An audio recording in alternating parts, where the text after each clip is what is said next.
So when I had read it last time, it really brought my attention to looking at the devotion to this body-mind, to this world. And now reading again, it's looking at it from the love to these beliefs. The love of these beliefs. The beliefs that this body-mind is real, that the world is real. And it's saying we must renounce the love for these beliefs. And also in the chapter on the world, it shared the same thing. We must renounce the beliefs that the world is real. Exactly. Very important. Extremely important. Look to see where, if and where this applies to you. Every time you give your attention back to the body-mind, to anything pertaining to the body-mind as having importance to the body-mind, you're just reinforcing the belief that the body-mind is you.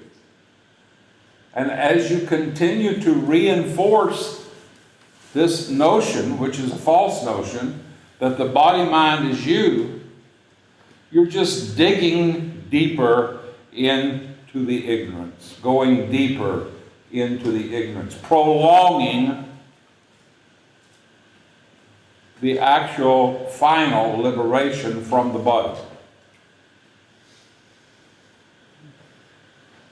You must begin to start denying all identification with the body-mind and the sense of being a separate individual.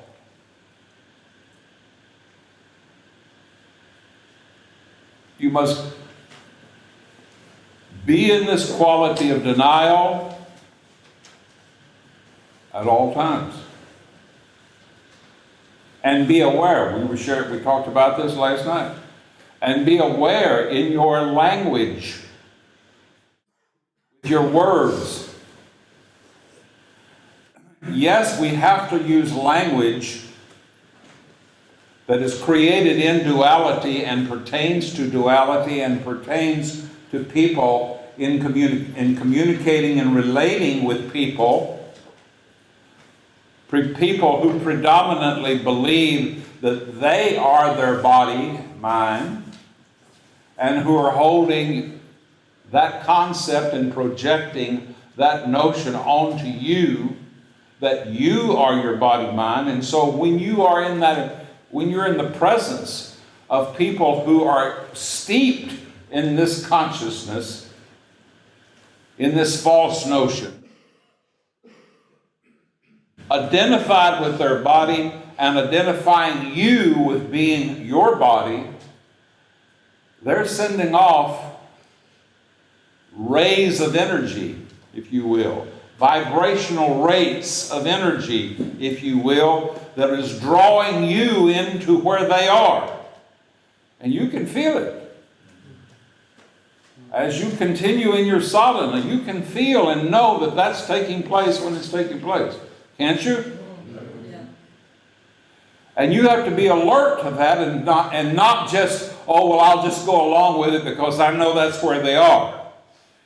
You can go along with it because you know that that's where they are, but you be very alert that that's not where you are.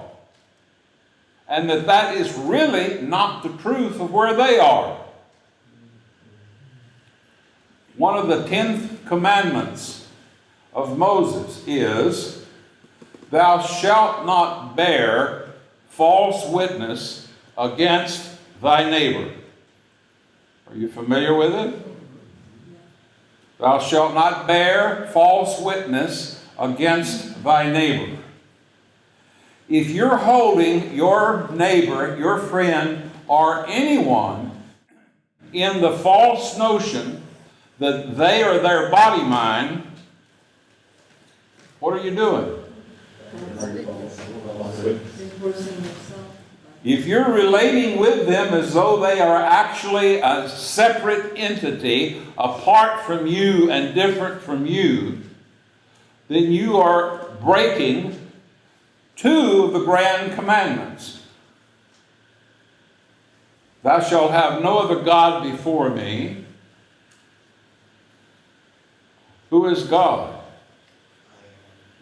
Thou shalt not make unto thyself any graven image of anything in the heavens above, the world below, or the waters beneath, nor shall you bow down to it.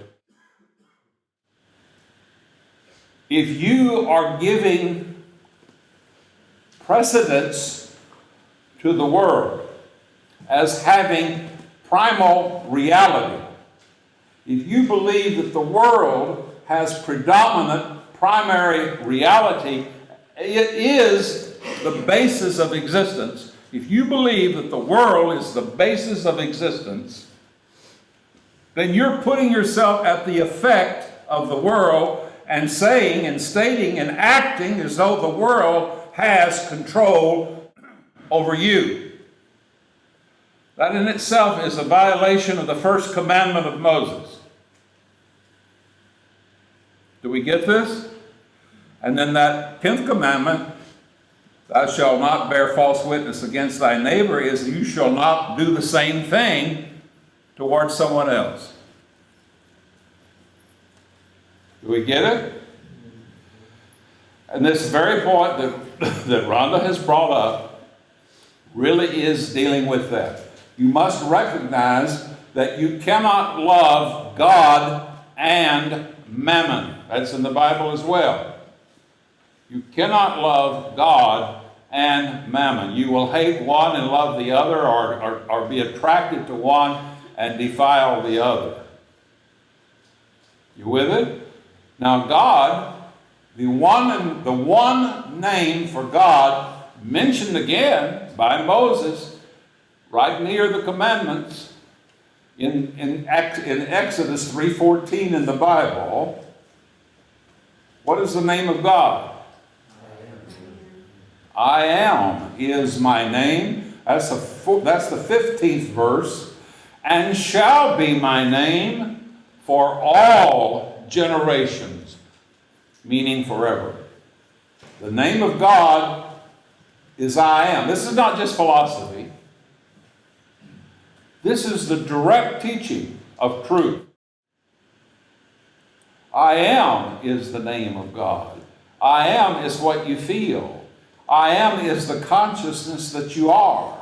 I am is the very being of the quality of awareness that you are. It cannot be spoken. It can only be recognized. It can only be felt. It can only be directly known, but cannot be spoken. And if you give allegiance to your beliefs and your conditioned patterns of attachment to the forms of manifestation, which is what this world is all the forms of consciousness in manifestation. That's what the world is. And if you are giving your attention primarily to it, if you give a devotion to it, if you're giving your preferences and precedence to it, the primal importance to it, then in a manner of speaking, you're bowing down and worshiping it and making it your God. Can you all see this? Now, if you're doing that, you have to suffer the consequences of that. And that within itself is the source and cause of suffering. Identification with the body-mind and the compulsive patterns of mind as compulsive thinking that you continuously identify with and get pulled into and give credibility to and importance to and what needs to be dealt with constantly, that means that that is your God, and that is what you're giving devotion to, and you're worshiping that false God every time you feed that God with your attention. Are you all with me? Ramana, so you're saying we're identifying with the world by thinking our happiness comes from the world? Is that kind of bottom line? That's it, bottom line. Rather than from within our own being. That's kind of... Bottom line.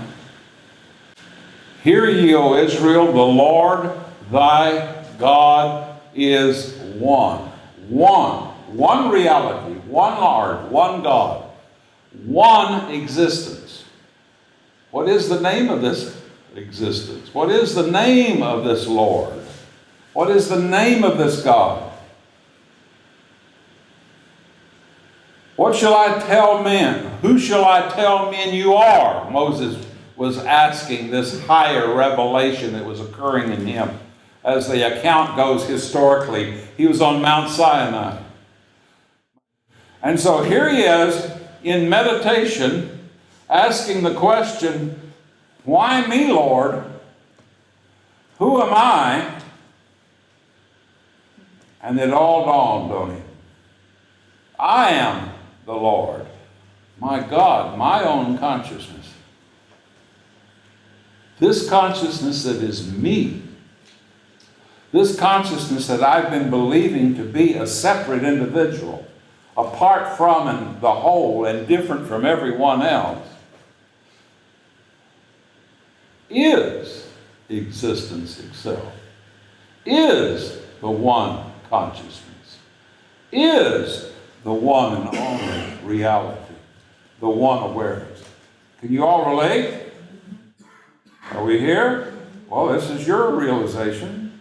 Moses' realization is our realization.